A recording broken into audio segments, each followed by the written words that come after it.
Chapter 3 Father's Secret. Charlie wanted that $3 million. It was his money. But first, he had to know who was looking after it. Next morning, he went to his father's bank and talked to a woman there. He smiled his beautiful smile and lied to her. 5 minutes later, he had the name and address that he needed in his pocket.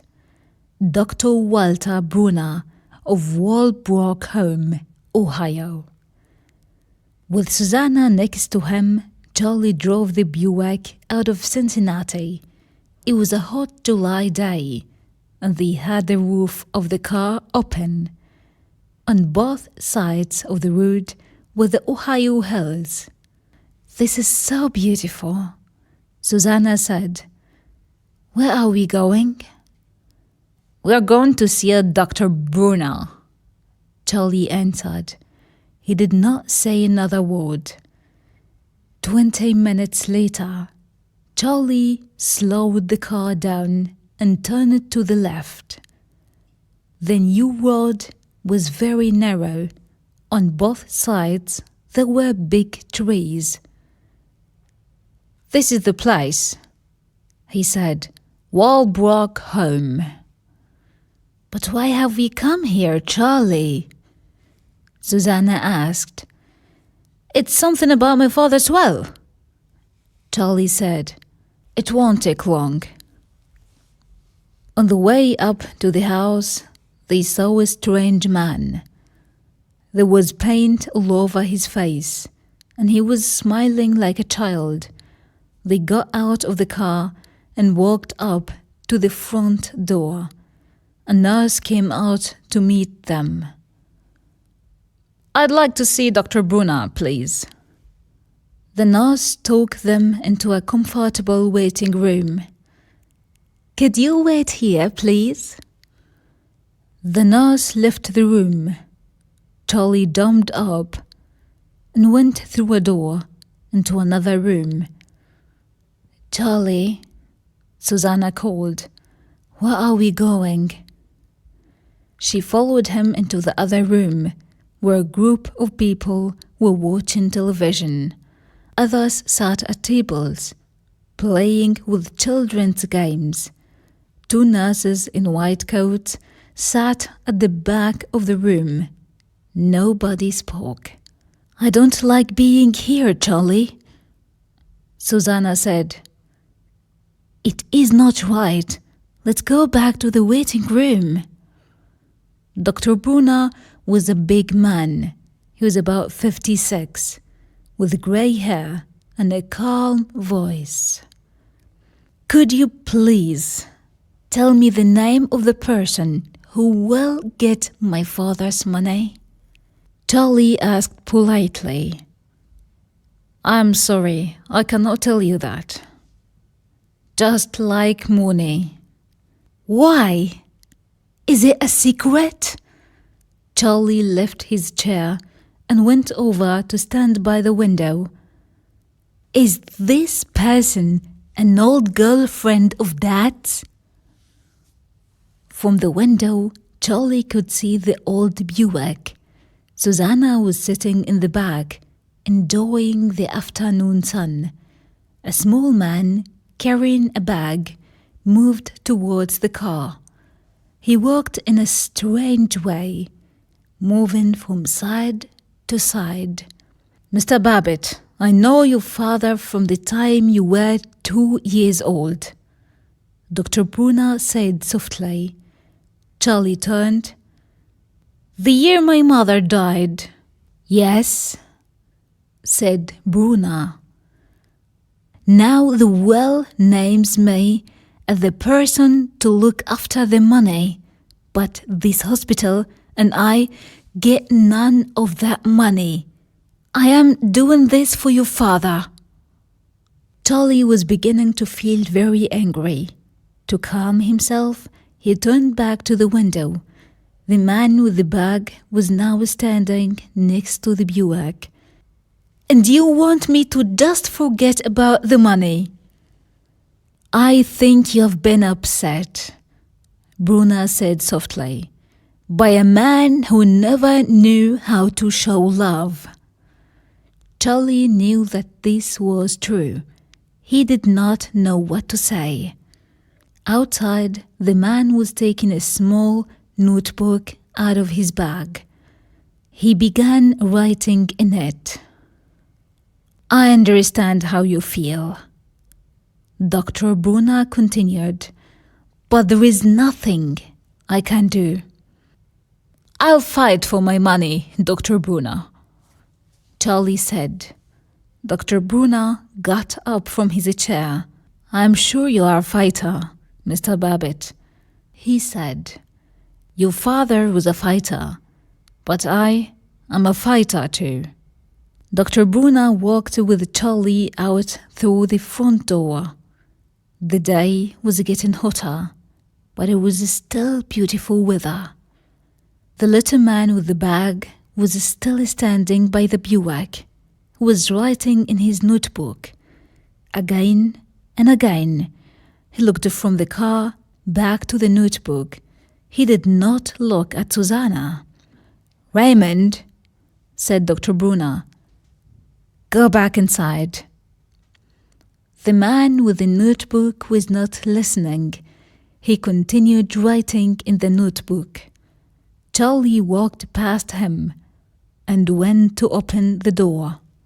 Of course, this car is not white, Raymond said. He did not look up from his notebook. This is a blue car now. Charlie looked at Raymond in surprise.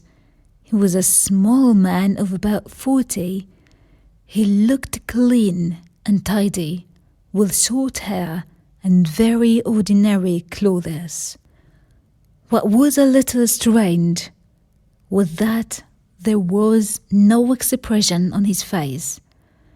There was no light in his small black eyes and no movement in his mouth.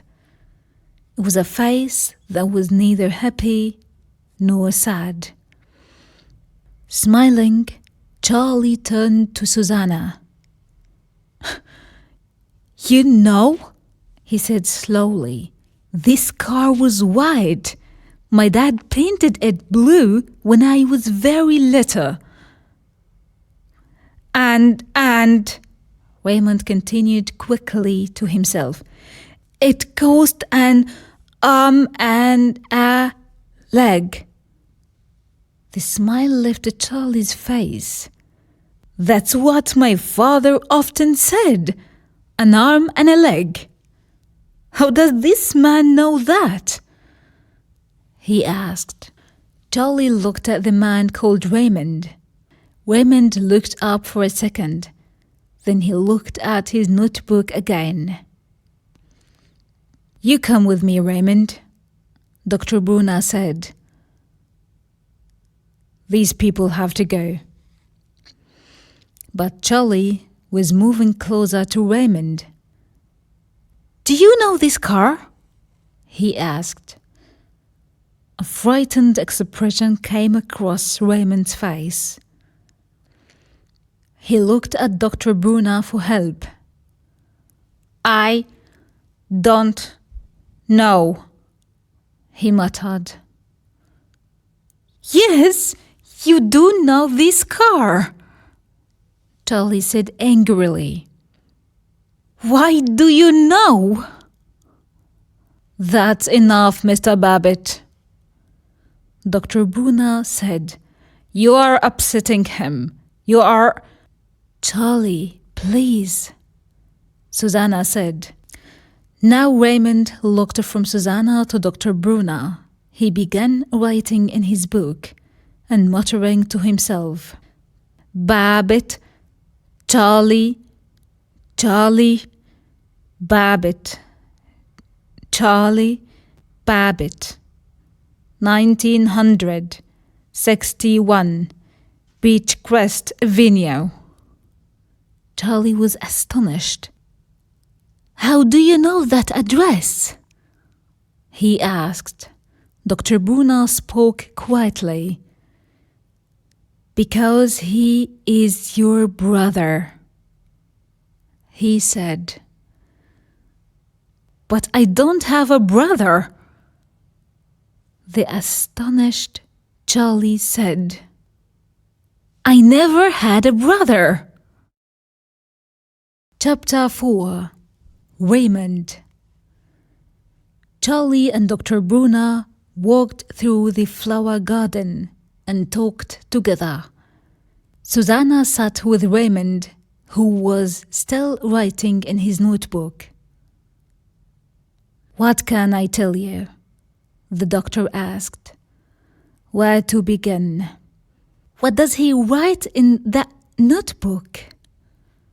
He writes down things that he thinks are dangerous, things like bad weather reports. Why does he do that? I think he writes dangerous things down to try and hide them. Raymond sees danger everywhere. Any change frightens him. That is why he always does things in the same way every day. What do you mean? Raymond always eats the same way, sleeps the same way, talks the same way. Everything, but he's a person, your brother, in some ways a very intelligent person. Dr. Bruna looked at Charlie for a second or two. Then he continued. Raymond cannot have relationships with other people, and he cannot see the relationship between things. He talks to you, but he also talks to the car and the television. Everything is the same to him. Doctors call this sort of person autistic. Charlie thought about this. It was difficult to understand. And the most important thing is that Raymond cannot feel. He cannot be happy or sad in the way that we are happy or sad. Dr. Bruna stopped speaking and looked at Charlie. Charlie was biting his lip and looking over at his brother. What Raymond did with you today, that was very good, Dr. Bruna said softly. Very good for a stranger. Charlie shook his head and laughed. The world is strange, he said. $3 million. What is he going to spend it on? It was late afternoon. Charlie was walking with Raymond.